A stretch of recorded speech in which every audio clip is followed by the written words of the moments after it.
Hey everyone, आप सभी का स्वागत है हमारे यूट्यूब चैनल में। और वीडियो शुरू करने से पहले आप लोगों से एक रिक्वेस्ट जरूर करूंगी कि इस वीडियो का लाइक टारगेट 2K है और आप लोगों को ज़्यादा से ज़्यादा कमेंट करने हैं ताकि मैं इसका अगला पार्ट बहुत जल्द आ सकूं। सो प्लीज़ हमें सपोर्ट करने के लिए ज़्यादा से ज़्यादा लाइक करें।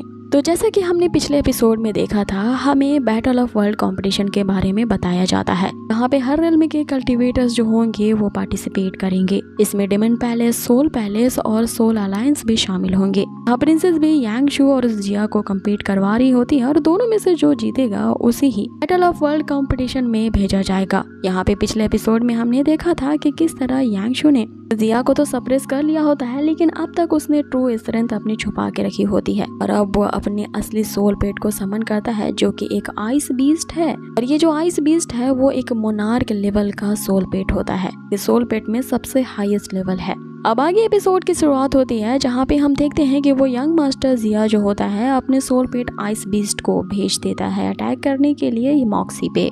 यहाँ एक तरफ आइस होती है और दूसरी तरफ फायर होती है। ये देखना काफी ज्यादा एक्साइटिंग होगा कि इन दोनों में से कौन जीतने वाला है। काफी देर तक इनकी इसी तरह से फाइट चलती है, लेकिन वो जो आइस बीस्ट होता है मॉक्सी पे लगातार अपने पंजों से अटैक करता है। अब यहाँ पे लगातार घर्षण होने के कारण मॉक्सी की जो पूरी बॉडी होती है वो फायर में ट्रांसफॉर्म हो जाती है, जिससे वो आइस बीस्ट परे हो जाता है। अब आगे वो जो आइस बीस्ट फिर से मॉक्सी पे अटैक करने के लिए बढ़ता है, तो मॉक्सी ने उसे सप्रेस करने के लिए अपने 6 टेल के लॉक का इस्तेमाल किया होता है। अपने पूंछ से एक शील्ड बनाकर उसे कैद तो कर लेती है, लेकिन वो जो आइस बीस्ट होता है अपने क्लॉज का इस्तेमाल करके शील्ड को आसानी से तोड़ देता है। आगे जो जिया होता है अपने आइस बीस्ट को ये ऑर्डर देता है कि वो अपने वाटरफॉल आइस पूल का इस्तेमाल करे। इसी टेक्निक का यूज करने के लिए वो अपने सोल पेट को स्ट्रेंथ देने लगता है। इसका यूज करके वो ऐसे जमीन पे अटैक करता है कि वहाँ पे आइस क्रिस्टल्स फॉर्म होने लगती हैं। अब ये क्रिस्टल इतने नुकीले होते हैं कि मॉक्सी का यहाँ फायर फ्लेम भी उन क्रिस्टल्स को ज्यादा देर तक रोक नहीं पाता, लेकिन फिर भी कहीं न कहीं मॉक्सी अपने फ्लेम का यूज करके अपने आप को इस अटैक से बचा लेता है।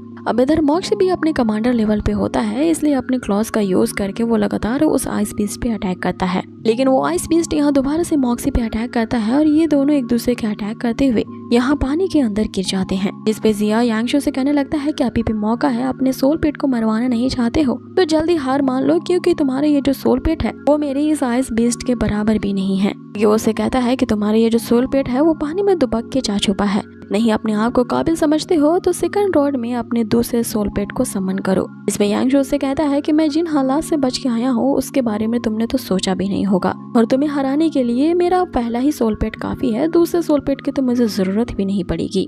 कि तभी हम मॉक्सी को उस पानी में से बाहर आता हुआ देखते हैं।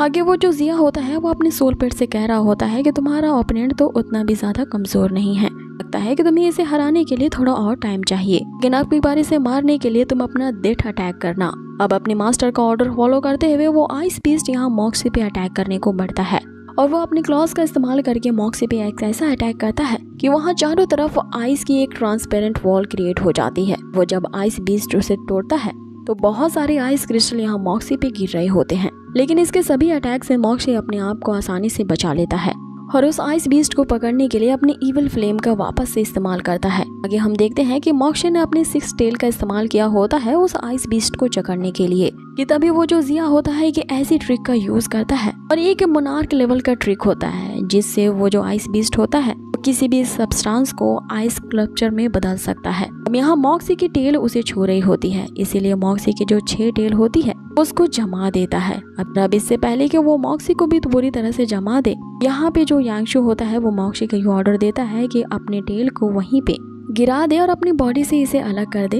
अब ये तो किसी सोल पेट के लिए ऐसा है जैसे उसने अपनी डिग्निटी खो दी हो। यहाँ मॉक्सी अपने मास्टर के ऑर्डर को फॉलो करता है, ना चाहते हुए उसे अपने टेल्स का यहाँ पे त्याग करना पड़ता है। वो अपने टेल को यहाँ पे डिस्कार्ड कर देता है, जिससे उसकी पूंछ क्रिस्टल फॉर्म में होके डिस्ट्रॉय हो जाती है। अब आगे ये मॉक्सी के लिए काफी बुरी फीलिंग होती है, इसलिए यांगशु उसके पास आकर के उसे कंसोल कर रहा होता है। ये देख के जिया उनसे कहने लगता है कि अब क्या हुआ, अब तुम्हारे अंदर तो यहाँ आके फाइट करने की डिग्निटी ही नहीं है, तो बेहतर यही होगा कि यहाँ पे हार मान लो। अब आगे यांगशु और मॉक्सी यहाँ एक दूसरे से कम्युनिकेट कर रहे होते हैं, जिसमें मॉक्सी को वो सारा टाइम याद आ रहा होता है जिसमें उसने इतनी कड़ी मेहनत करके अपने आप को इवॉल्व किया था, तो उसने अपने ये 6 टेल गेन किए होते हैं। लेकिन यहाँ मॉक्सी की हर एक बात को यांगशु समझ चुका होता है। उसे ये कहते हुए ऑल द बेस्ट कहता है कि जब तुम यही करना चाहते हो मैं तुम्हें इसके लिए नहीं रोकूंगा। अब आगे यांगशु पीछे हट जाता है और हम मॉक्सी को फिर से लेवल अप करता हुआ देखते हैं। उसने अपनी डिग्निटी खोई होती है और इसका दुख उसे सबसे ज्यादा होता है और इसी पीड़ा ने उसके अंदर के आक्रोश को इतना ज्यादा बढ़ा दिया होता है कि उसका पूरा शरीर आग की तरह तपने लगता है। और हम देखते हैं कि अब एक जोरदार दहाड़ के साथ मॉक्सी ने अपने टेल्स को वापस से रिगेन कर लिया होता है और अब की बार उसके 6 नहीं बल्कि 9th टेल आ चुके होते हैं और ये 9 टेल ही मॉक्सी का ट्रू फॉर्म है, जिसे देख करके तो उस जिया के भी हक्के बक्के उड़ जाते हैं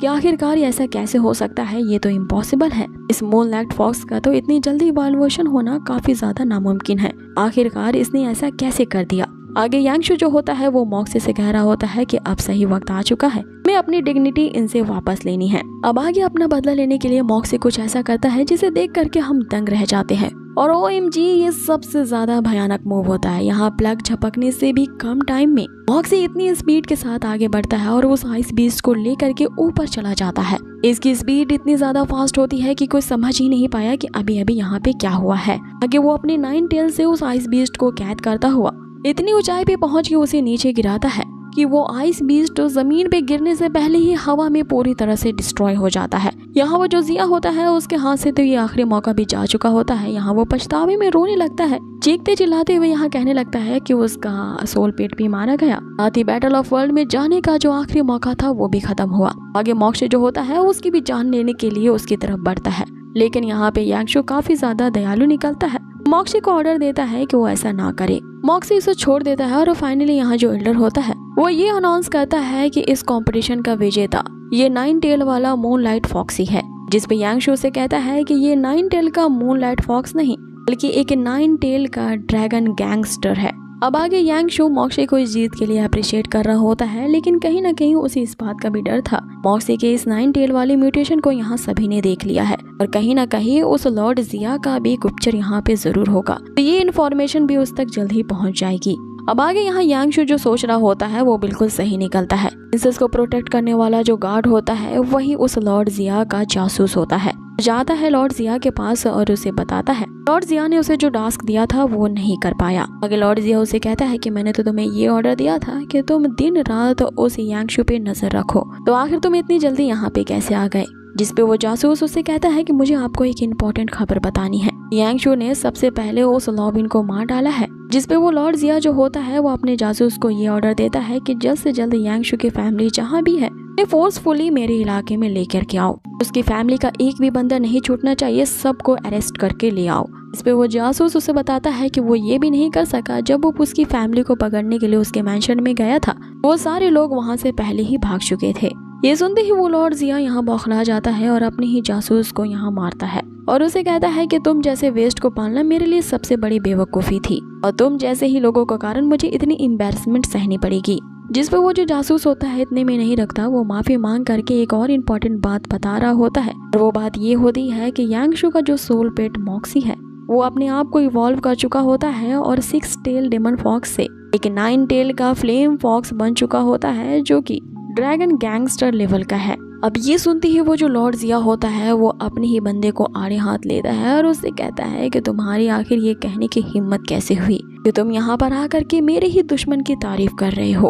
और इससे पहले कि वो अपने ही बंदे को मार डालता, ये एपिसोड यहीं फिनिश किया जाता है। तो गाइज आप लोगों को मेरा तो रिक्वेस्ट याद होगा कि अगर इसका अगला पार्ट बहुत ही जल्द चाहिए, आप लोगों को इस वीडियो का लाइक टारगेट पूरा करना होगा जो कि 2K है। तो मुझे 50 से भी ज्यादा कमेंट्स चाहिए और जितनी ज्यादा ये टारगेट हमारी पूरी होगी इसका नेक्स्ट एपिसोड उतना ही जल्दी आएगा। तो इसे देखना ना भूले, हमारे ही चैनल पे बहुत जल्द मिलेंगे इसके नेक्स्ट एपिसोड के साथ। Till then take care, stay healthy, good bye.